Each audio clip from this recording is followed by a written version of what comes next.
Hi. So I just wanted to talk about cases from my career, and that is because sometimes I feel we should share what we do, and there are ways to talk about it. So this conversation will be with an idea to convey what and how we do certain things. The first milestone in my career came at the time when I was in my third year. I was a student, and I remember this summer afternoon. It was around 1:30 p.m. or so. The OPD was almost getting over, and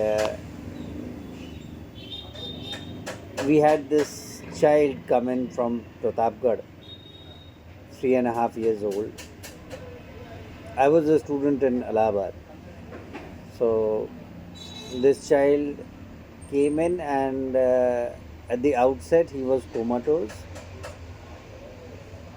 and completely pale, very weak, very bleak chances. I remember the physician saying that the survival chance is 1 in 10,000.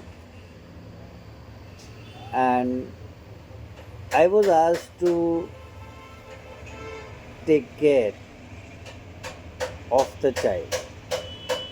Now, my job was very precise. I was supposed to report the child's basics, temperature, urine, etc., every 3 to 4 hours. And I remember back then that I would make every effort, would go every 4 hours to the physician's clinic or home or wherever it was possible until midnight. And there were clear instructions that the child will not be given even a single drop of water through the mouth. The maximum that was permitted was that his lips could be touched with water if they appeared too dry. And the parents had been informed that the chances are very bleak, 1 in 10,000. They were poor people from villages, so naturally, village women had their own hue and cry about it. They Men were also morosed, and every time I went into the ward, they would be looking at me with some expectation that I would tell them something. And I, as a student, had very limited scope. I was in third year, so wouldn't really know much about it. And then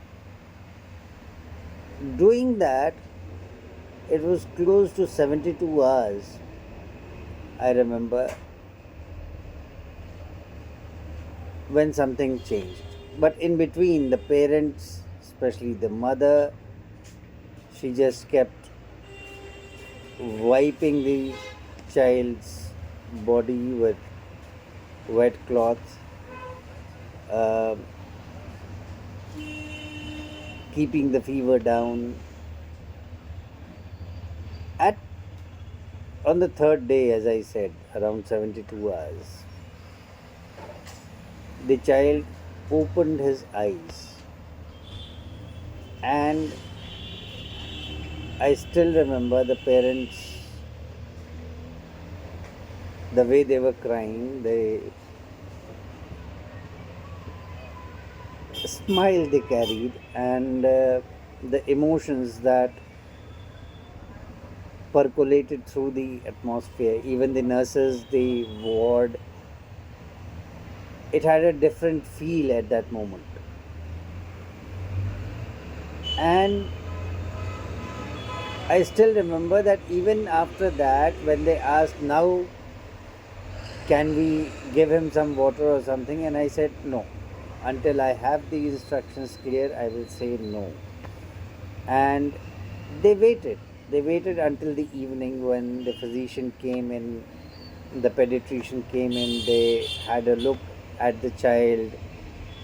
He then suggested some changes to the medication. And thereafter, about a week, the child was there in the hospital. And while leaving, the parents tried to give me a token money. I very well remember that it was very difficult for me to refuse it. I did refuse and then take it and then gave it back to the child, that this is for you from me. I have taken it to honor your word, but take it back for the child, feed him well. And the child came back after 3 weeks for a review, and he was the usual, a chirpy kid, that young as it should be. Those memories still last with me. And my lesson then, at that very age, was a physician is good enough to advise, but until the patient takes it for himself, that he has to follow the physician to the T, the physician will never be able to succeed. But that was one of my first success life lessons.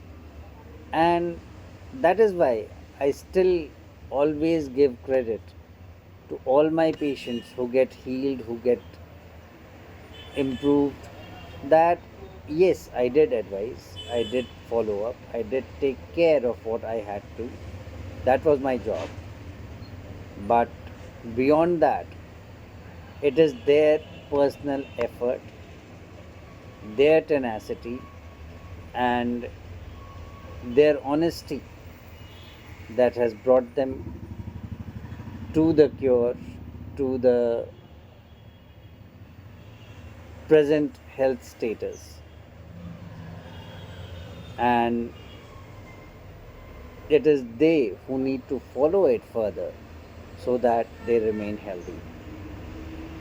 We'll be sharing more such stories in future as I can remember. And you can always share your thoughts, they are welcome. Also, it will be wonderful to have insights. Yes, I'm always available for consultations. Thank you.